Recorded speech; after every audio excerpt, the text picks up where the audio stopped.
Амансыздар, урматтуу Супер ТВ каналынын көрүүчүлөрү, жалпы көрүүчүлөргө салам айтабыз. Биздин Жубайлар шоу долбоорубуздун атайын майрамдык чыгарылышы старт алат. Өзүңүздөр билгендей, өзүңүздөр баамдагандай, бул долбоордо биз дагы да болсо чыгармачыл үйрөлөрдү чакырып, алар менен сиздерге кызыктуу маек тартуулганга аракет кылабыз. Бүгүн дагы чыгармачыл үйрөлөр конокто. Келиңиздер, эми айтып кетейин. Бүгүн бизде Бактыбек Нурмат уулу өзүнүн жубайы менен конокто. Жана ошондой эле Амантур Мусаев өзүнүн жубайы менен, Нуржасын Жумагулов өзүнүн жубайы менен келип отурат. Кандайсыздар? Жакшы. Ден соолугуңар кандай? Жакшы айтып ма, өзүнүн жубайы менен. Өзүнүн жубайы менен. Өзүнүн жубайы менен келген. Доктор февраль күнү эскертип. Мына ушундай маанай, урматтуу көрүүчүбүз, бизде мына ушундай маанай. Келиңиздер, эми майрамыңыздар менен баштайын, майрамыңыздар менен айымдар, мырзалар. Бул күндү ким кандай тосуш эле? Баштан баштайлы. Бактыбек Нурмат уулу, баштап берсин, Бул микрофон бизге. Бул кишиге ушуну кармап берип турайын. Саламатсыздарбы? Эми бул нерсени мурун окуп жүргөн кезде аябай эме кылчубуз. Күтүп, канча кат келет деп мектептен мурун ушундай болчу. Атайын кутуша коюп койчу. Анан ар ким ошого кат жазып, ошондон кимге көп келсе, ошол принцип болот дечи да. Ооба да, канча жолу принцип болдуңар эле? Бир эле жолу. 10 классында ошо бир принцип болуп бир шакек алгам. Балдарга шакек, кыздарга унутуп койдум. Ошондой болуп аябай кубанып, анан үйгө барып каттын баарын чогултуп алып, корого кирип алып, анан ачсам, баары эле өзүңдүн классташтарыңа, досторго чипстой болгон сырт эле Бактыбек деген нерселер болсо. Кээ бирөө өзүн өзү жазып. Ошо бир жолу бир жакшы тоском. Ошол эсимде экен. Бүгүнкү негизи майрамдык чыгарылыш баягы жубайлар менен чакырып отурабыз. Биздин сурообуз жубайыңыз менен кандай тососуз деген болчу да. Болбой эле мектептик учурга биз учуп кеттик. Эч нерсе эмес. Уландабыз. Жубайым экөөбүз буюрса, мына бүгүн тосуп атабыз. Тең менен таң атпай туруп роза гүл бердим. Ошол. Бул болсо аябай кубанычта сон чай берди. Каша берди, ошо. Оодай ой. Өлө сон багырат. Сон багып курсак чыгып калды буюрса. Жакшы баштаптыр. Каша менен баштаса, демек жакшы башталды. Бул микрофонду карап туруңуз. Биз баарыбыз ар түрдөбүз. Кимдир бирөө өз жашоосун музыкасыз элестете албайт.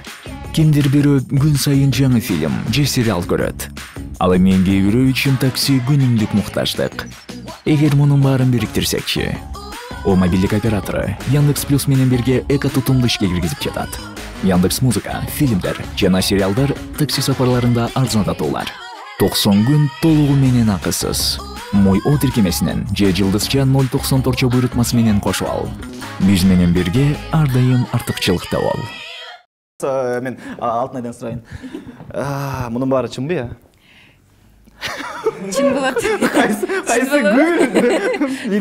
Ыйлап жиберсе. Мен күтөм да койгула. Бербедим. Жакты. Тамагым жакты. Тамагым жакты. Мындай болбоду. Мектеп учурунда айтып кетпедиби? Өч алуу максатында силерден мектеп учурундагы алган жүрөкчөлөрдү айтып кеткиле. Мектеп учурунда кандай тосуштуңар? Мектеп учурунда биз дагы открытка алчубуз. Принцесса болдуңар беле силер? Жок, биз андай түшүнүк жок болчу анда. Bizde деле жок болчу ал. Bizde деле жок болчу ал. Кечек болду. Амама келиңиз. Сизде бул күн, бул дата кандай майрамдалат? Эми бизде көп десең. Жакыныраак Сиздер заманда повесттер көп аябай. Аягы тамсил менен бүтөт деген. Жок, жакшы майрамдаганбыз. Буюрса дагы да эми кичине эстеп ошол күндөрдү. Ушундай жакшы учурлар болгон, ушундай күндөр өткөн деген учурлар, эстеген учурлар болот. Буга чейин да ушул күндөрдү отуруп мындай өзүнчө бир сүйүү тамактарын жасап, ушундай эт кошуп жасапты. Ошон менен эме экен да. Ушул күн баалуу, ушул күн кадырлуу дегендейчи.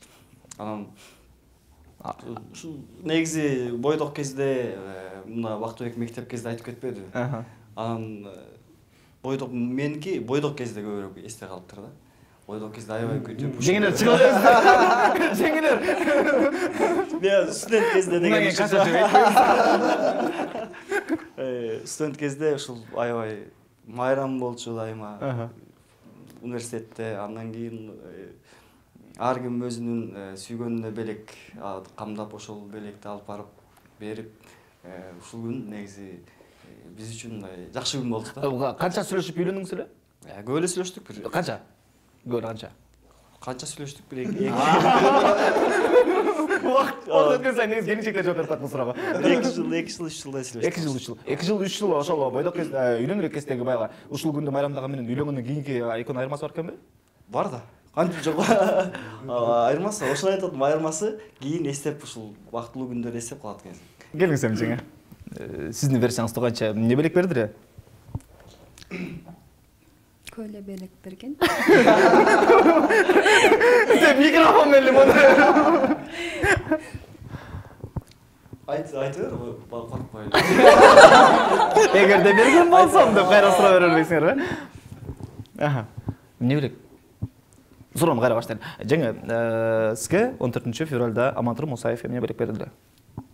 Кайгылуу баягы шаңдайт, 14 февраль күнү Амантур Мусаев сизге эмне белек бердилер? Белектердин баары мен үчүн баалуу. Гүл берет. Эң негизгиси ошол. Кыз бала негизи гүлдү аябай жакшы көрөт го. Биринчи очередь ошол гүл берет. Андан кийин акчалай берет. Калганы. Сиз Азыр акча берип калдым. Азыр деле гүл берем. Турай турат эң негизги мен ошо гүл берчимин да көбүнчөчү. Силерде кандай белгиленет бул майрам? Бизде Кудай буйрса биринчи жолу майрамды алгантат да. Жакын майрамды атабыз жакында эле баш коштук. Анан майрам бүгүн кечинде башталса керек. Эмне пландар? План азырынча белгисиз. Кечинде башталса керек дегенде жатат. Биздики негизи туруп эле неожиданный нерселер болуп кетет, кээде сюрприздер болуп кетет. Кээде бирок кээде эми болуп кетет да, бирок буга чейин мектепке чейинкиси менде мындай кызык өтчү да. Өзүм бөлөм менен классташ болчумун. Анан бөлөм кичине симпатичный жакшынакай болчу да. 14 февралда ага каат жанакына нерсе толуп калчу. Мага бирде эч нерсе келчү эмес да. Эч нерсе келчү эмес. Студент болгондон кийин шаарга келгенден кийин өзгөрдүк окшойт да. Каттым бар мага келе баштады, тиги бөлөм эч нерсе келбей калды да. Бирок 14 февраль күнү мен окуп жүргөн эме болуп бир кыздай боло берчүмүн ошол күндүчү. Анан кийин эч ким көңүл бурбаса жаман боло берчүсүң да. Анан сабак баргым келип анан кийин анан 14 февралды күндө эле боло берсе экен деп калдым го. Кудай буйрса бүгүн кечинде биздики башталат биринчи махабат тосуу майрамыбыз. Буйрса. Жеңе келиңиз, сизде кандай байрамдашты бул майрам буга чейин? Буга чейин майрамдаган эмесмин мен дагы. Бүгүн буйрса биринчи жолу. Силер салып кетирсиңер, Жок. Биринде салып кетчү деп. Негизи чындык, бүгүн биринчи жолу буйрса. Демек бүгүн сюрприздер күтөт экенбиз. Ошол учурда силер да бересиңерби же күтүп эле отурмайбы? Бул деле сюрприз болсун. Жакшы. Чындыгында сүйүүңөр өчпөсүн. Бар болуңуздар. Биз сиздердин үй бүлөңүздөргө бир гана сүйүү каалайбыз. Азыр болсо биз жогоруда айттык, чыгармачыл үй-бүлөлөрдөн куралган конокторубуз келип отурат депчи. Мына ошол сөздү далилдеп эми биз кезекти оюндарга барайлы. Даярсызбы? Даярбыз. Келиңиздер анда урматтуу көрүүчүбүз, биз баштайбыз.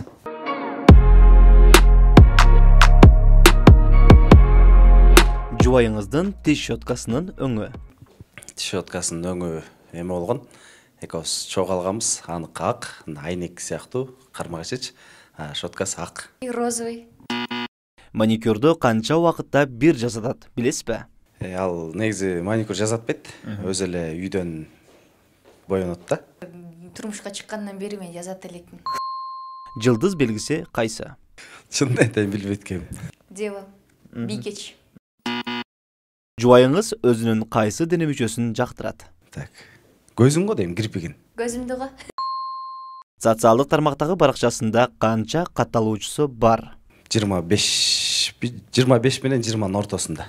20 000. Жолдошуңуздун сырт кийиминин өлчөмү? 54. 52. Унаасынын көлөмү? Абему негизи 17 чытыт деп айтат экен. 1-5. Эң жакын досу ким? Жылдызбек байке, а мындай достордон Айбек байке экенин билем. Айбек. Бою канча сантиметр? 1,85. 1,80. Соц тармактагы баракчасынын сыр сөзүн билесизби? Бактыбек.90.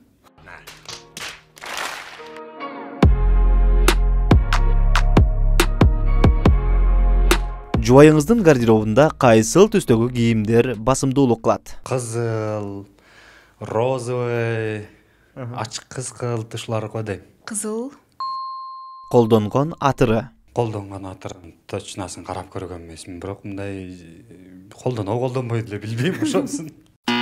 Бала чагында кайсы ийримге барган? Биге барса керек. Куржукка барган эмесмин. Кайсы ырчынын ырларын тажабай угат? Билбейм, үй жыйнап атканда ютубту коюп пайдаратлуу көрөт анан. Сайкалса Бакасова. Соц тармактагы баракчасына акыркы жолу жүктөгөн сүрөт? Театрдын капталына түшкөн бир сүрөт киргизиптир, жуулукчан. Съемкада түшкөн сүрөт болчу. Жолдошуңуздун таятасынын аты ким? Азыр билчүмүн, унутуп атам. Как? Жактырган тамагы? Күрүч, шорпо. 5 бармак. Үйлөнгөнгө чейин канча кыз менен сүйлөшкөн? Анысын билбейм. Бир экеле кыз болуп калды го. Канча спектакльде роль жараткан? 10га жакын го. Эсептеп көрөлүкмүн, бирок орчунда спектакльден 10дон ашып калып дейм. Салмагын билесизби? 85. 85.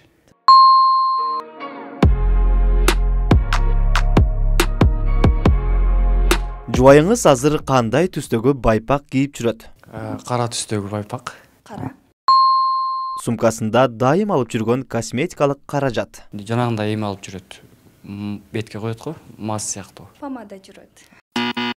Хоббиси? Хоббиси деген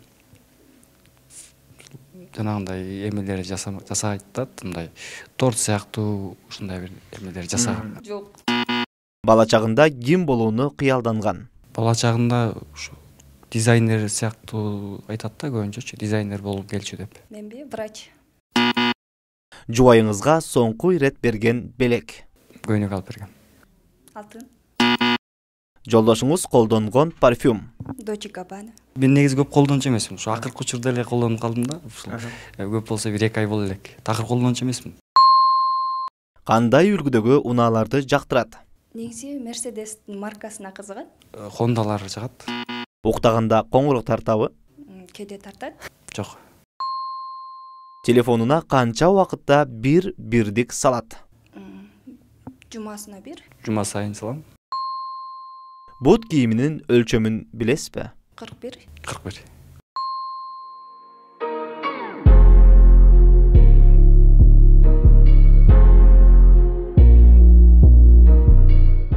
Жогоруда айтып кеткендей, бүгүн чыгармачыл үй-бүлөлөр бизде конокто. Мына ошол максатта, мына ошол таризде биз азыр конокторубуздун актерлык чеберчилигин дейбизби, же болбосо бир аз талантын көрүү максатында кийинки оюнга да кезек беребиз. Бул оюнда азыр мындай тематикалар болот. Эми көбүнчө үй-бүлөдө казан ай кагыш тап коет эмеспи? Мына ошол эле көрүнүш. Ар кимдики, үчөңөрдүкү 3 башка тема. Мисалы, Бактыбек менен Алтынай бул кызганыч темасы.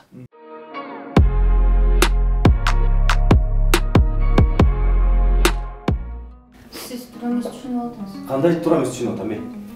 Нормаль жерге отурбайсың, көзүң жалгызлап. Оператор эмне карап атасың? Сен камераны кара да.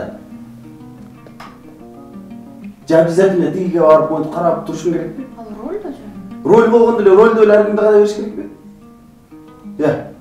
Мен партнерымды карап атам. Партнерыңды караган жоксуң, сен камераны карабай эле үстүндөгү операторду карап атасың. Же мурун менен тааныш белең.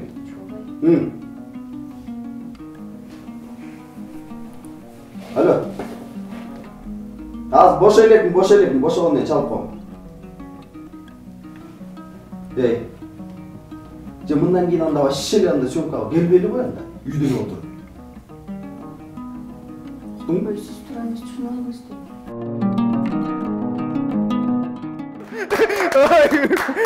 О, хата. Биз ишенип кетпедикпи? Алтынай мындан кийин съемкага барбай калабы.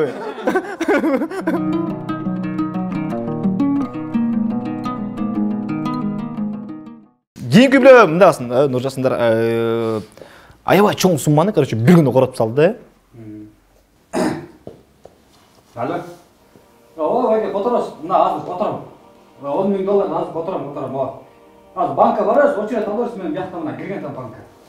Аха, хорошо. Бакыз. $10,000 качасыз. Неме? Андеген мен курумсага болчу мында.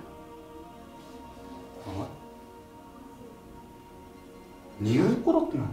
Үйгө керек нерселерди алдым да. $10,000 үйгө керек нерселерди алдың. Жок, эми анын баары керек болчу да и так алмакпыз да. Сен түшүнөсүңбү? Бияқта бизнес кайда болот? Ал бизнестин акчасы. Мен ага 10,000 сом астынан кантип таап берем? Ал бүгүн ал жака бериш керек болчу. Мен кантип таап берем? Сен мындай ойлонбон билесиң сен деп мындай. Анын баары алыш керек болчу да. Алганда кое түрүндө ошол жерде колуң менен жасай турсаң болобу? Обязательно ошолор менен жасаш керек деп колго киришип турсаң болобу? Эна халарың жок болсо алып чыгып муздак суга салып кой. Эчтеке болбой тура берет болобу? Обязательно ошол акчаны сен тек кандай кыласың? Азыр барып туруп эмне кыласың? Тетиги деген акчаны которду атат. Мен беришим керек болуп атат. Сен мындай түшүнүп атасың өзүң. Ооба, түшүнүп атам. Бар ошол бар өткөрсүң тамыр бар.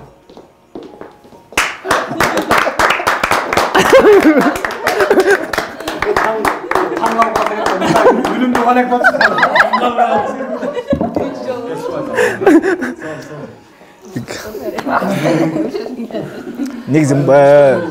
Негизи чындыгында бул тематиканы тандап алганым азыркы учурда мен бир аз мындай өкүнгөн сыяктуу эле болуп атам да чын. Бирок сүйүн арасында болот го ушул нерсечи. Болот го. Ошон үчүн Аман байке, биз сизге мындай тематика берген атабыз. Сиз келинчегиңизди таарынтып алдыңыз. Кечирим сураган учур.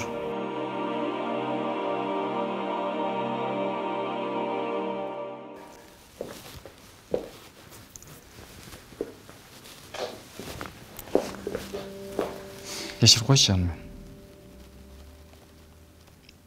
Ол дем екінші қайтылған. Өзің қылып алып барын. Қайра кечірім сұрайсың да. Эми ошондой кылганга туура келип калды. Себеби мен өзүм үчүн кылган жокмун, ал ошол эл үчүн кылып атам. Кечирип койчу. Суранчы. Жаным кечирчи, сени жакшы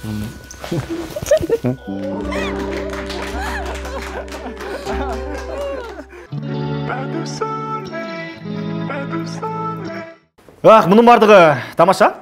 Бүгүнкү сүйүү күндө азыр эле ичара сөз болуп кетти. Сүйүү жөнүндө ойносок болмок экен деп. Бул тематиканы чын эле тандап алганыбызга бир аз болсо да мындай өкүнүп калган сыяктуу эле болуп атабыз.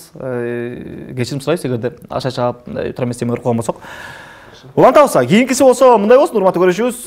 Бардыгыбыз эле сүйөм, жакшы көрөм деп ичибизден өзүбүзчө ойлойбуз. Бирок ошол эле сезимдерди сыртка чыгарууда бул өзүнчө да бир мындай чыгармачылык болуш керек да, өзүнчө бир жашоо. Азыркы кезекте мына ошого көрөлү. Сезимдерин билдирүү.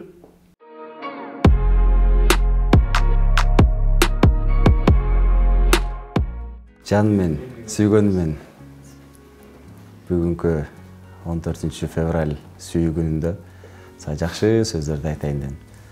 Эртең менен турганда сөз менен болбосо гүл менен жеткизип, сага роза бердим.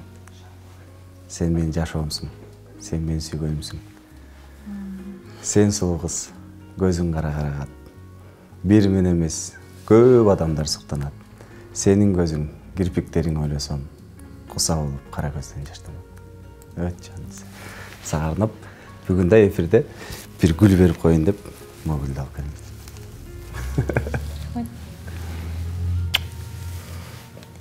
Чоң рахмат. Мен сизди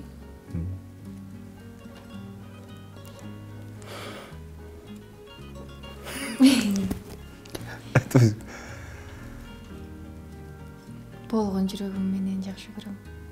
Сиз аны билесиз. Бүгүнкү майрамыбыз карыпты, небере чеберебиз болго.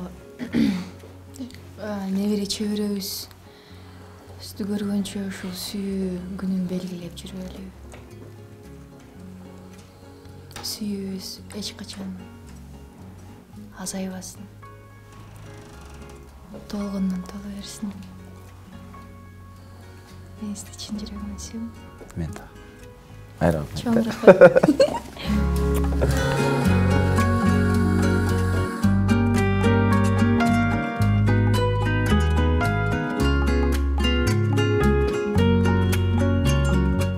Эң негизгиси ушунча канчалаган миңдеген кыздардын арасынан сага жолукканыма, сен менен баш кошконума, анан ушул эң негизгиси Кудай сени мага жолуктурганына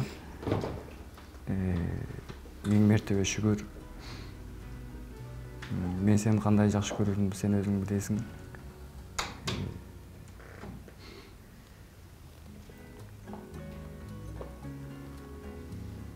Мен сени жакшы көрөм. Мен сени сүйөм. Бактылуу жашоо, бактылуу күндөрүңүз көп болсун. Мен сени сүйөм. Биз да сизди жакшы көрөбүз. Кудайга миң шүгүр сиздей адамды жолуктурганыма.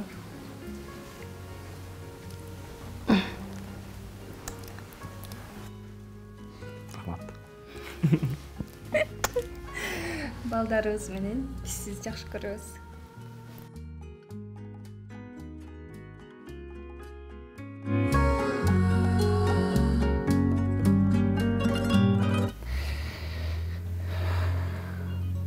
Бүгүнкү 14 февраль сүйүү күнү экен.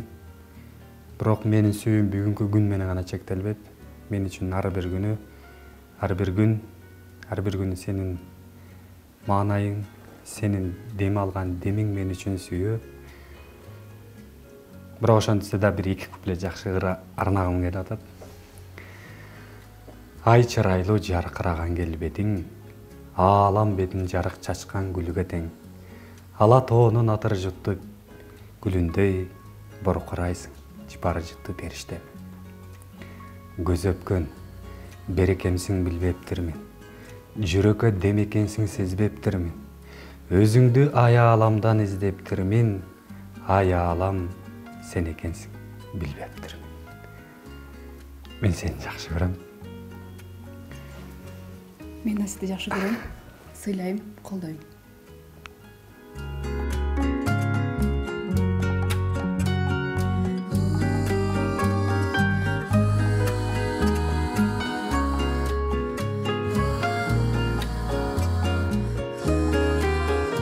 Бардыңыздарга чоң рахмат. Чындыгында өзүңүздөр дагы баягы кадр сыртында айтып калдыңыздар.